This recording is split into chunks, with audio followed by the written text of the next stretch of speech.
Ndabasuhuje mu izina ry'Umwami wacu Yesu Kristo, amahoro atangwa na Yesu Kristo abane namwe mwese. Tubaha kaze ku ijambo ry'Imana kuri Two Brothers Official. Tugarutse rero muri part 2 y'inzandiko za Pawulo. Uyu munsi rero turebe hamwe uburyo dushobora gushira inzandiko za Pawulo mu matsinda cyangwa se mu bice bine bikurikira. Dushobora rero gushira inzandiko za Pawulo mu bice bine bikurikira. Igice cya mbere ni inzandiko za Pawulo zigisha hejuru y'ibihe bya nyuma cyangwa se nyakati za mwisho. Urwandiko rwa mbere n'urwa kabiri Pawulo yandikiye Abatesalonike, n'urwandiko rwa mbere Pawulo yandikiye Abakorinto.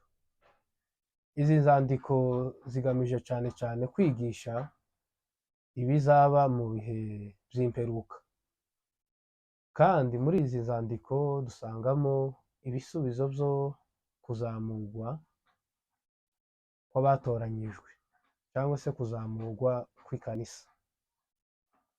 Muri izi nzandiko dusangamo kandi amakuru ya Antikristo cyangwa se mupinga Kristo.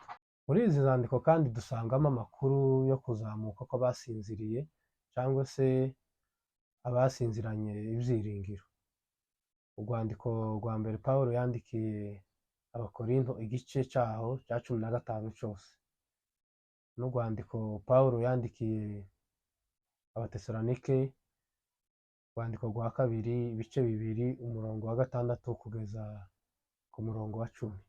Igice cya kabiri ni inzandiko za Pawulo zigisha hejuru y'agakiza. Urwandiko Pawulo yandikiye Abaroma, n'urwandiko rwa mbere n'urwa kabiri Pawulo yandikiye Abakorinto, n'urwandiko Pawulo yandikiye Abagalatiya. Izi nzandiko zitwigisha ku byerekeye agakiza k'umuntu tubona ku buntu bw'Imana kubwo kwizera k'umuntu. Abaroma ibice 8 umurongo wa mbere, n'Abaroma kandi ibice 5 umurongo wa mbere, n'Abakorinto ba kabiri ibice 5 umurongo wa 15 kugeza ku murongo wa 17.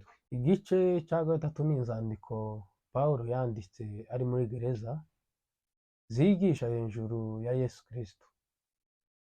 N'urwandiko Pawulo yandikiye Filimoni, n'urwandiko Pawulo yandikiye Abakolosayi, n'urwandiko Pawulo yandikiye Abaefeso, n'urwandiko Pawulo yandikiye Abafilipi. Izi nzandiko Pawulo yazanditse ari muri gereza i Roma.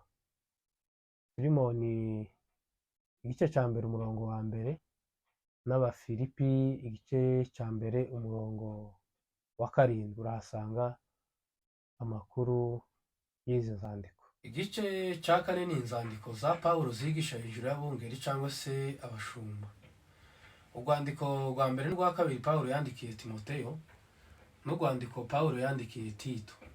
Izi nzandiko kari zitatu zigisha abungeri kurinda umukumbi w'intama z'Imana. Timoteyo wa mbere ibice 3 umurongo waho wa 2, na Tito igice cya mbere umurongo wa 5.